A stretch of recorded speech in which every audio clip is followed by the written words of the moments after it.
grade 1 pa lang ako, nagluto na ako ng gulay na sabaw. Ano pa lang ako noon, grade 1. Grade 1 ata ako noon, grade 2. Yeah. Natutunan ko lang talaga yung magluto dito sa restaurant. Nung nagbukas kami, wala akong experience, anything, but then talagang tinutukan ko hanggang sa natuto na rin akong magluto.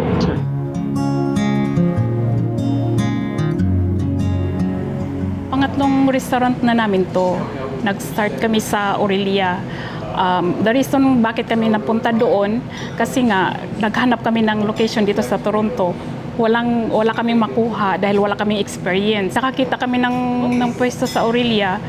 Tinry namin yun. Tinanggap naman kami. So lumipat kami doon ng 3 years. And then first namin doon, as in talagang grabe yung experience namin kasi wala akong experience sa restaurant at saka wala din experience sa front.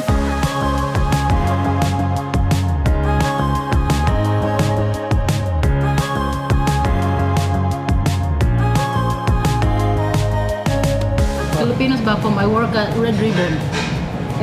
In Philippines, cake yes. Shop in the Philippines. I work there at the production, like fast. That's how I learned how to do icing fast because there's one coming.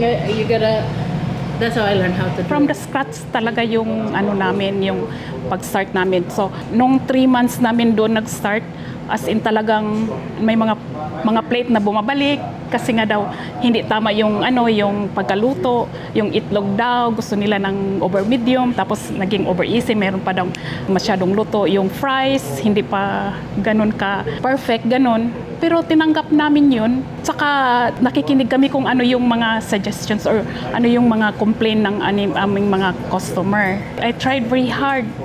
Kasi pagka meron kasi akong nakikita na bumabalik, iniisip ko yan buong araw hanggang sa gabi kung bakit ganun, bakit hindi ko ma-perfect or tinry ko lang talaga siya hanggang sa naging perfect ko na yung mga wala nang sa isang araw wala nang bumabalik, nagiging maganda na yung mga customers talagang tinatawag ako sa kusina, nila yung luto ko masarap daw ganon.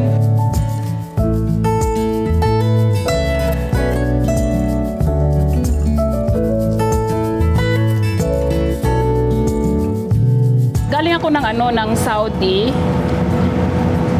Bali nag-cross country. Nurse ako doon. And then I tried my best na maging nurse din sana ako dito, but then hindi nangyari. And then I met my husband.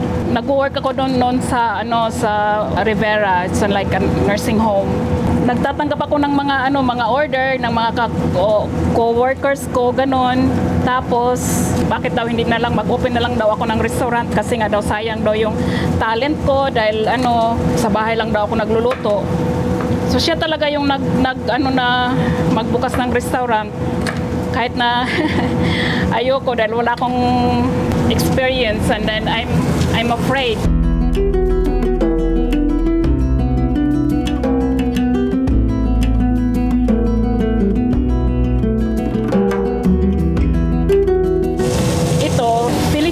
Grilled cheese and then bali ginawa ko siyang Filipino fusion.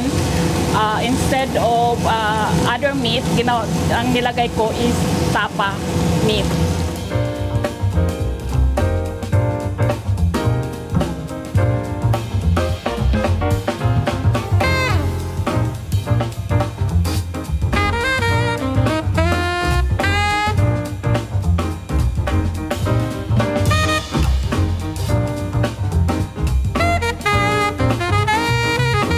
Naisip ko yung Filipino and Canadian na restaurant kasi gusto ko kasi na introduce yung mga Filipino food sa Canadian.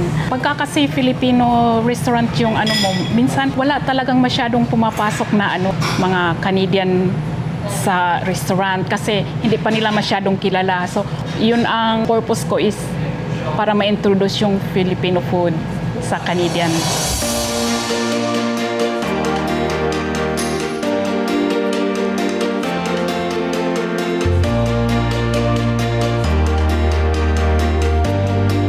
Tiyaga lang talaga and focus ka lang doon sa magiging sa improvement. At eventually, magiging okay din ang lahat.